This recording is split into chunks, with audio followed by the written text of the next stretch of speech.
This is Stories of Impact, the art and science of human flourishing. In every episode, we travel the world to explore intersections of science and spirituality. I'm your host, writer Tavia Gilbert, and along with journalist Richard Sergey, every first and third Tuesday, we look through a new lens at old traditions, hear from new generations as they dream up innovative solutions, and learn new ways to make sense of modern life.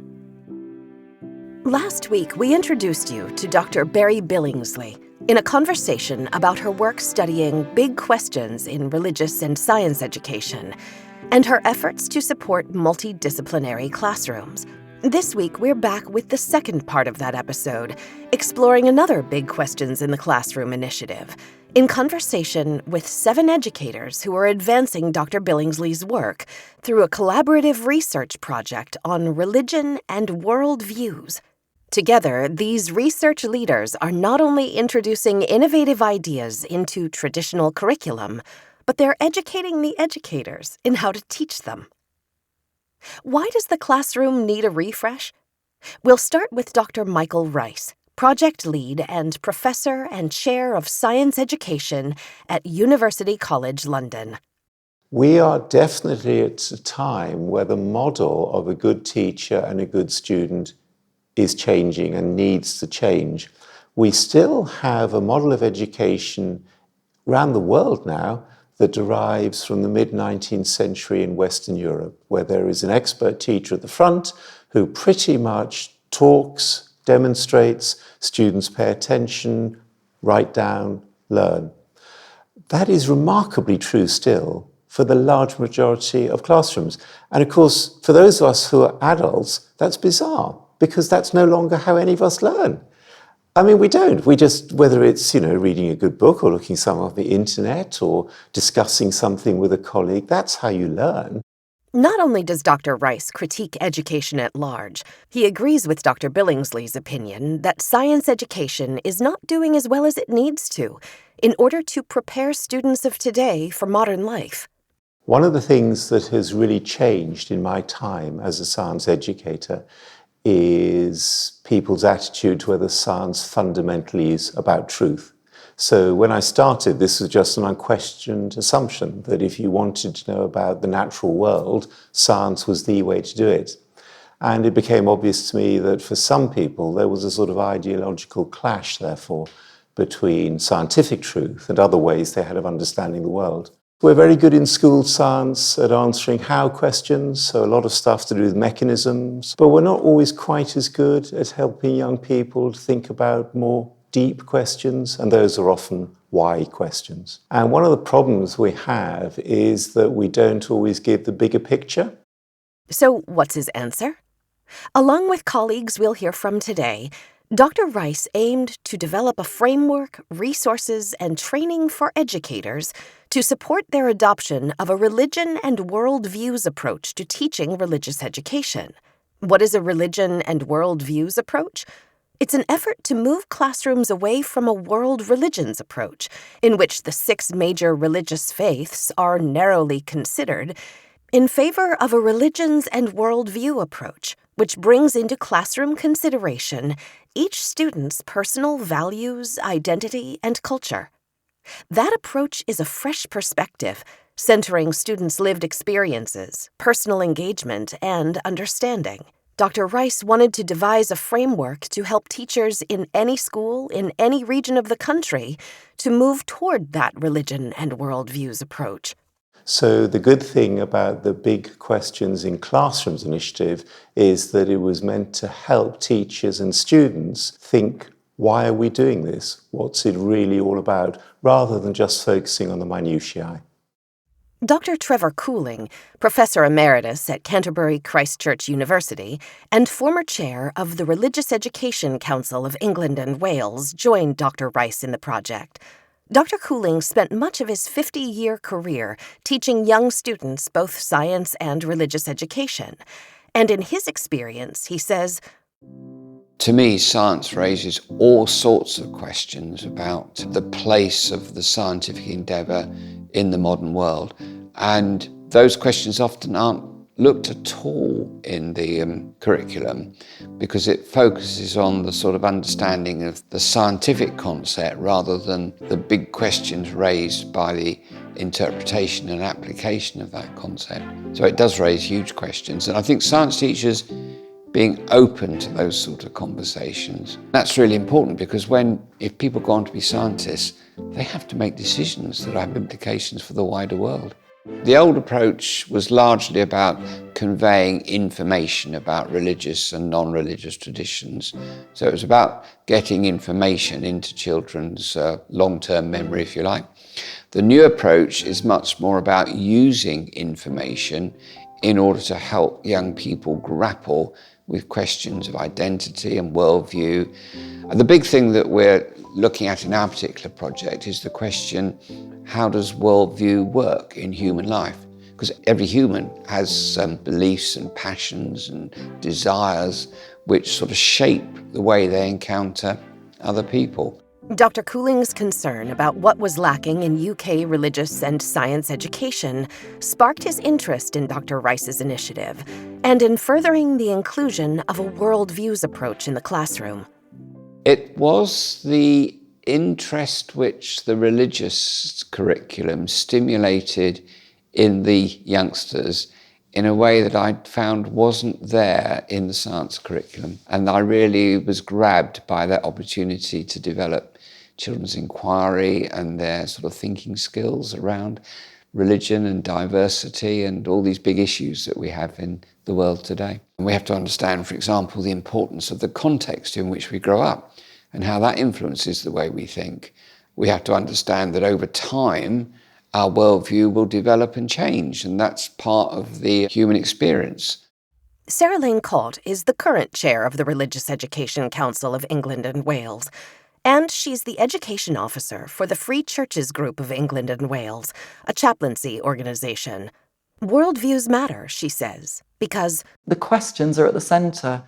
What do I believe? Why do I believe it? How was the world created? All sorts of questions are really important, but if we're to equip young people to be active citizens and to have an informed approach to the world, we have to equip them to ask the big questions and to value the questions that they ask. I think that's the really fundamental point about putting students at the centre of an inquiry. Their questions are important and really illuminating. We have to help them to be able to ask the questions, and they can ask amazing questions. This whole project is about equipping those questions and really encouraging them to carry on asking big questions throughout their lives, not just while they're at school. what does this team mean by worldview? Cawte says, so nobody stands nowhere. It means that all of us approach the world with a particular view. So our worldview doesn't start from nothing. We all have beliefs, we all have ideas. Nobody believes nothing. We don't live in a vacuum. And our worldview is influenced by all sorts of things. It might be influenced by our upbringing. It might be influenced by the people we have around us. It might be influenced by the country in which we live. And it might be influenced by an institutional religion or belief. a worldviews approach expands traditionally taught religious education, says Dr. Cooling.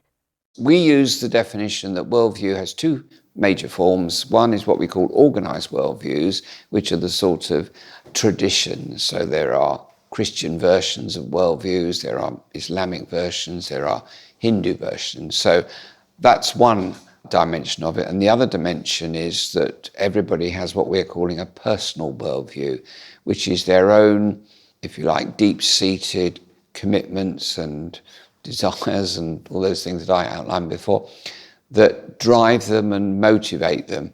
And what we're looking at is how those two meet in the classroom. So it's a sort of encounter between personal worldview and organised worldview. Like Dr. Cooling, Stephen Pett has spent years teaching kids in religious education classrooms. Now, as a national advisor for religious education today, and part of the Big Questions in the Classroom, or Be Quick Worldviews initiative, Pett adds, we're not losing a focus on organised traditions and what religions have done and thought over centuries, millennia, but we're exploring that and exploring the relationship between that and how people live. So we're sort of widening the lens on it rather than dropping something out. The Be Quick project allowed us to begin to introduce the idea that you can ask different kinds of questions in the classroom and investigate them in different ways, using different methods, using different disciplines. It's not just assuming just because we've always looked at 6 major world religions, idealized versions of religion as if there's one Islam or one Judaism. We should continue to do that. A wiser way forward, he says, is recognizing that it's about being open and transparent about our subjectivity, if you like, rather than assuming that somehow we can be objective. If we're just talking about worldviews, for example, then people might think that's about non-religion. So it actually draws non-religious worldviews in as a focus of study, and that obviously includes the non-religious worldviews of pupils themselves. So that means that rather than always looking at things that are outside the pupils themselves, it's saying, well, what about you? And then if this is your non-religious worldview, what are the influences on it? How is it shaped? It's actually about making it more about the reality of pupils' lives, whether they're religious or non-religious. Whereas actually we're saying a religion and worldviews approach explores both religion and non-religion and recognises that actually there's not a clear boundary between those two. There might be some people who identify within a tradition, but actually they have a fluid relationship with non-religion as well. And likewise, people who are non-religious, who are quite happy to have some supernatural beliefs or some practices they might have inherited from religious worldviews. Being aware of other people's worldviews and perspectives then will help us to understand each other better and to get along better as well. opening space for diversity of beliefs has a positive impact outside the classroom, Pett says. So I think it's not just about revitalising a subject, it's saying this is something that's really essential for children and young people in the world today. It is about drawing attention to how we know things, how we find out, how we learn. It's about equipping teachers and pupils to think for themselves, to draw on the thinking in the past, but not just accept it as a given, to think about the best ways to learn, the best ways to know, and to think about how you then check whether what you've found out is reliable or true or valid or credible, rather than just to be told, this is the way to think. Gillian Georgiou, a diocesan religious education advisor for the Lincoln Diocesan Board of Education and another team leader for the Religion and Worldviews project, reinforces Pett's point. Incorporating worldviews into curriculum, she says, does not mean discounting the importance of educating children about world religions. There is some knowledge that it is helpful for children and young people to have. So are there particular things children and young people really do need to know to be able to navigate this area of the world? We're like tapestries woven of many different threads. And for several billion people on this planet, one of those threads is religion. So it is crucial, if you want to be able to engage in a diverse, open, global society, to understand something about that particular thread. So we're not throwing that away, but we are then asking them to scrutinise that knowledge. Where does it come from? Who decided that that's what you should know? And what do we need to know about them to help us understand why they've said you need to know that? And what difference does that make to you and your engagement of the world? How does it make you look at the world differently? How does it make you want to act in the world? So it is almost taking that content, that knowledge, and then perhaps bringing it alive, empowering it, and sending children out into the world to be able to use it to make the world a better place. Our subject draws on multiple academic disciplines, including theology, religious studies, social sciences, history, philosophy.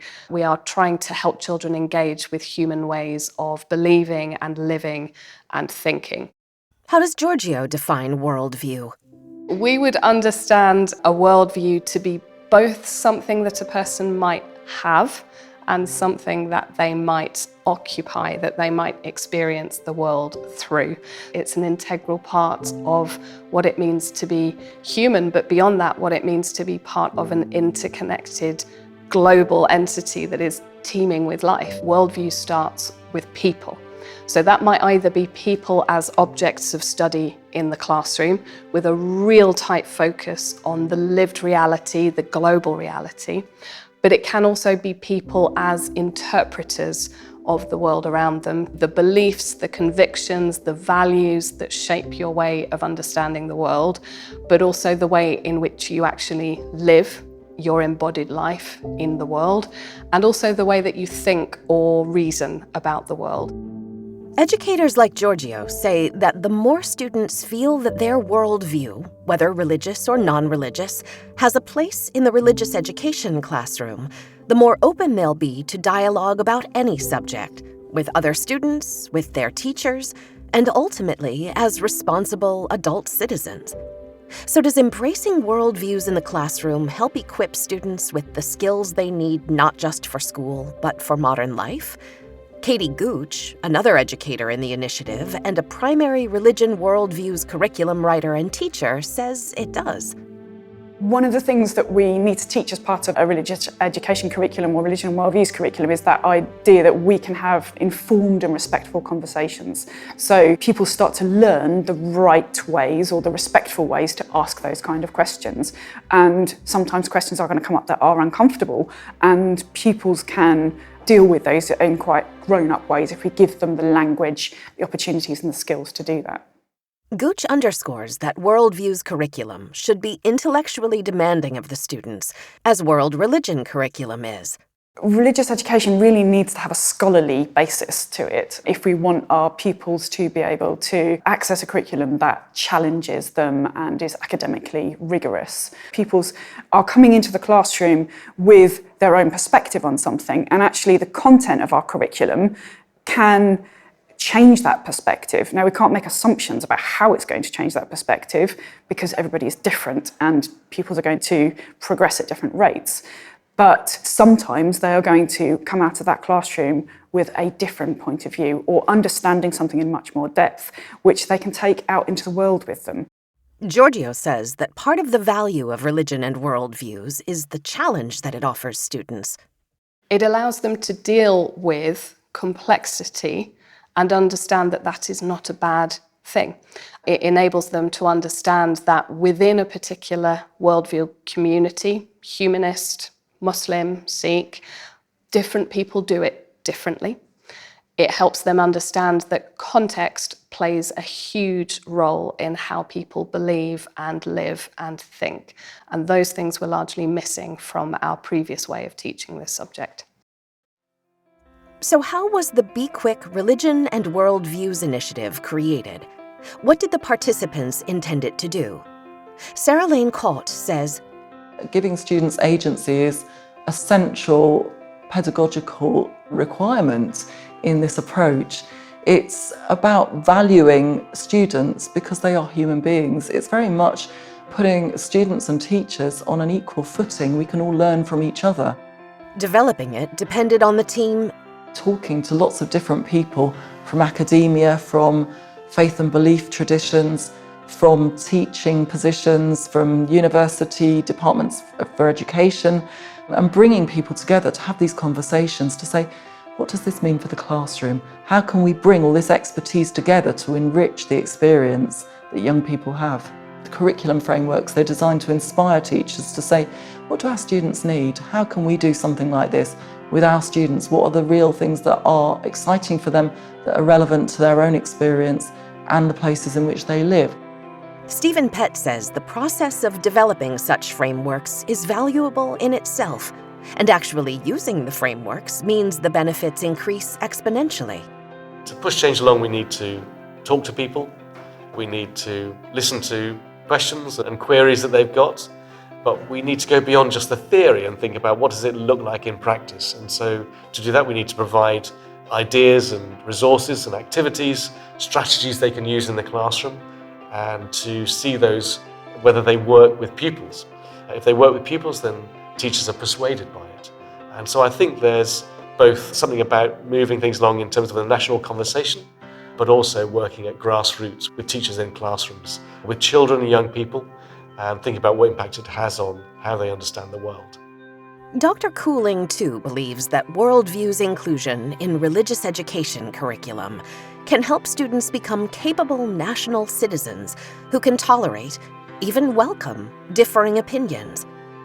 To provide an experience of encountering religion and non-religious traditions in ways that help the children develop their own personal identity, so they understand themselves and their own relationships to belief and religion. Generally, in this country and all over the world, in my experience, people are finding it harder and harder to talk to each other sensibly and without conflict about difference in religious belief. So I think it's really important that young people are helped to be comfortable with where they are and comfortable with where other people are, and to be able to converse in a scholarly way, I would say, about that. And that seems to me to be one of the things that schools should be helping young people to do. Marianne Cutler, Director for Policy and Curriculum Innovation at the Association for Science Education, expands on the importance of offering students opportunities for scholarly exploration, not least because even though the inclusion of worldviews might be relatively new, the value of grappling with complexity certainly is not. One might say we're talking about critical thinking here. Cutler uses another term for how that critical thinking is handled in the worldviews and religious education curriculum: dialogic teaching. It's an advanced professional skill. What that means is where the teacher facilitates proper constructive dialogue with the children and the children with each other. So working in small groups and as whole class with the teacher, giving the sorts of purposeful questions where the children can, through discussion and purposeful activities that facilitate that discussion, they can come to discuss their own viewpoints. And in science, this is very important, that the views, they're able to reason them, they're able to argue them, and it's all based around the evidence that they're looking at, presented by the teacher, not the answers given, but different ways in which the evidence is presented. The children then discuss it and come to their own views, which they have to reason and articulate as to why they think what they do. Dialogic teaching also enables children to have a view. As long as it's reasoned, they can argue it through, but it focuses much less on the right and wrong. It enables children to look at questions which actually are more interesting, the why sorts of questions and the how sorts of questions, not really the what and the yes, no. Cutler says dialogic teaching challenges and benefits everyone in the classroom. Children, they really respond to this. Their views are taken into account, but also that they're able to change their minds, change other people's minds, others within the class, and that other children look at them and appreciate them for their views because they've reasoned them.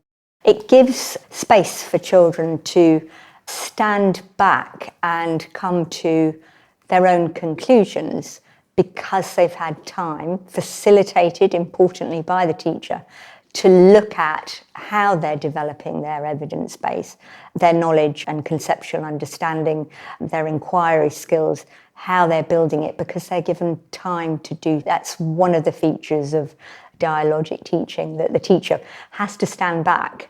It's difficult, teachers say, to stand back and not come forward and either give the answer themselves or expect an answer pretty quickly because time is of the essence. It actually works better if the teacher is able to stand back a little and give children time to reflect and then to come forward with a response that they are happy to give. Students, young people who traditionally haven't necessarily shown that they like science or that they've particularly engaged with science, to come forward. And they do that. They do give their own views, and teachers tell us they're surprised because children are responding in ways that they hadn't thought they would. Like Cutler, Dr. Cooling says that students and teachers alike feel the value of the Worldviews framework. I think it's a change of mindset, because I think a lot of teachers have been schooled in the idea that they are information transmitters. They have to refocus on seeing the information as being important because of what it stimulates in the pupil's exploration of life. Once you open conversation up with young people, yes, unanticipated questions come. And the skilled teacher will not be threatened by that, because they'll be able to say, well, okay, I don't know the answer to that, let's go away and find out, which actually is a very important modelling of, to me, scholarly attitudes. The fact that you say when you don't know and you set out to try and find out how you get the answers to those sorts of unexpected questions. How might this curriculum shift and the Worldviews framework impact the future of education?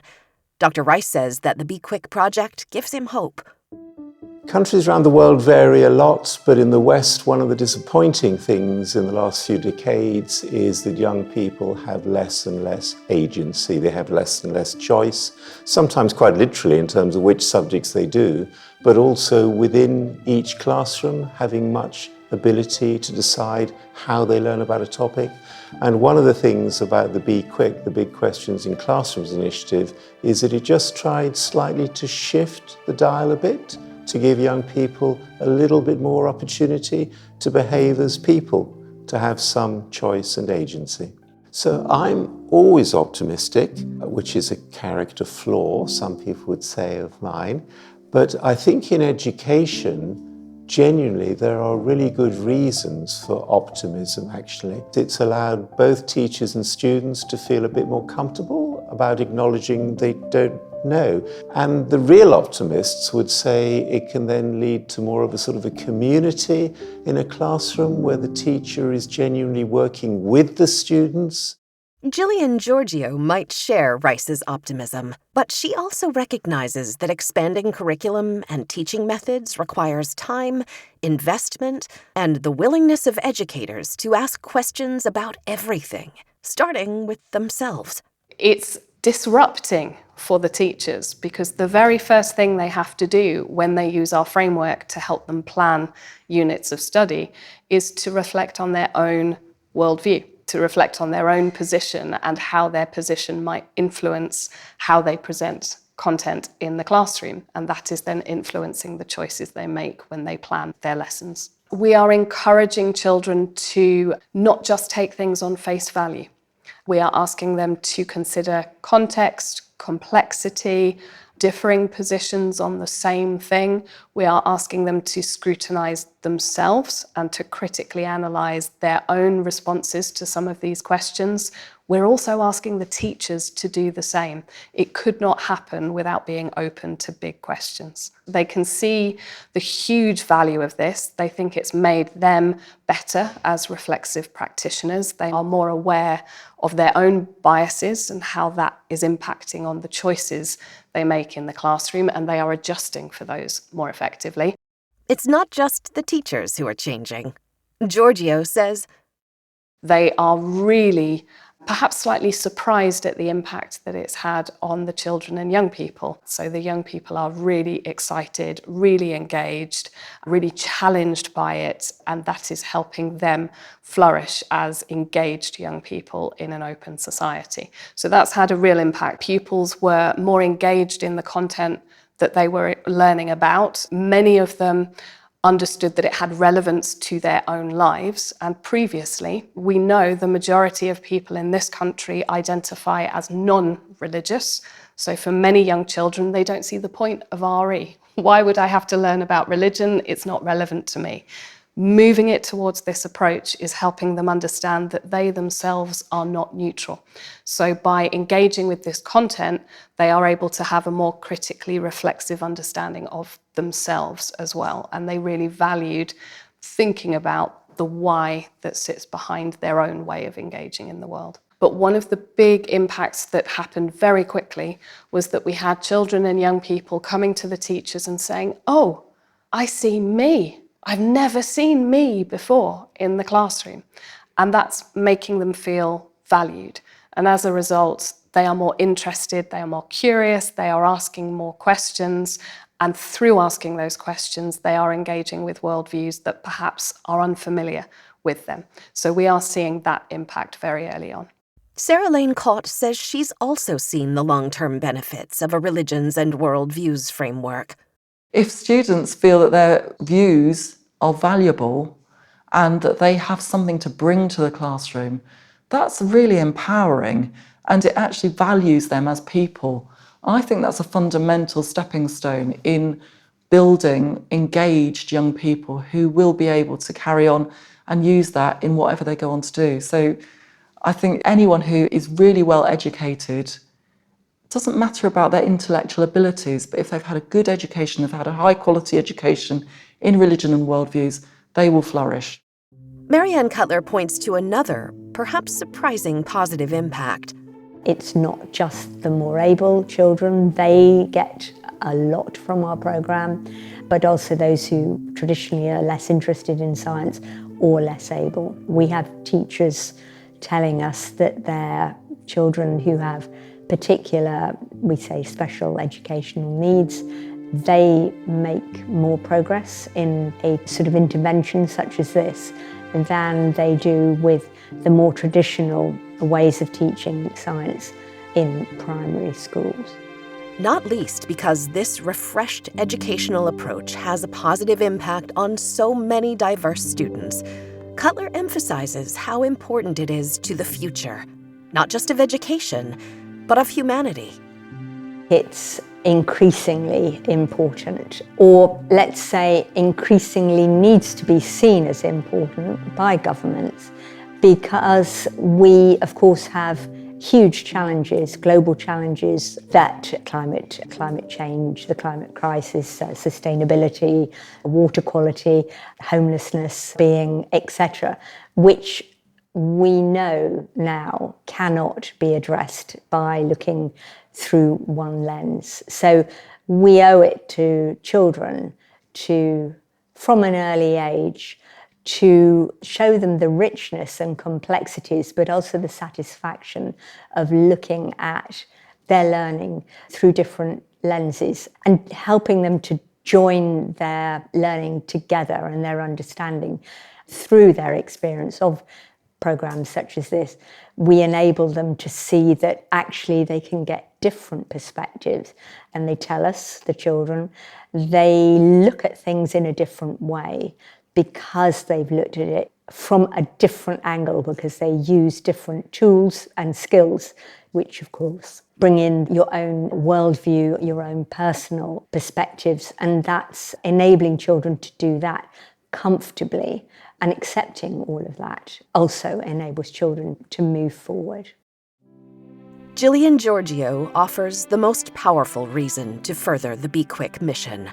It is the difference between seeing a child as an empty box that you fill full of factual information and ask them to simply regurgitate, and making them into engaged and committed human beings. It's the difference between seeing them as empty humans and helping them to become something more humane, I think. Engaged, curious, connected with the world around them. We hope you'll come back in 2 weeks for another new episode. In the meantime, please share the Stories of Impact podcast with someone you think would love it. And we'd love to hear from you. You can get in touch at storiesofimpact.org. This has been the Stories of Impact podcast, with interviews by Richard Sergey. Written and produced by Tavia Gilbert for Talkbox Productions. Music by Alexander Filipiak. Mix and master by Kayla Elrod. Executive producer Michelle Cobb. The Stories of Impact podcast is generously supported by Templeton World Charity Foundation.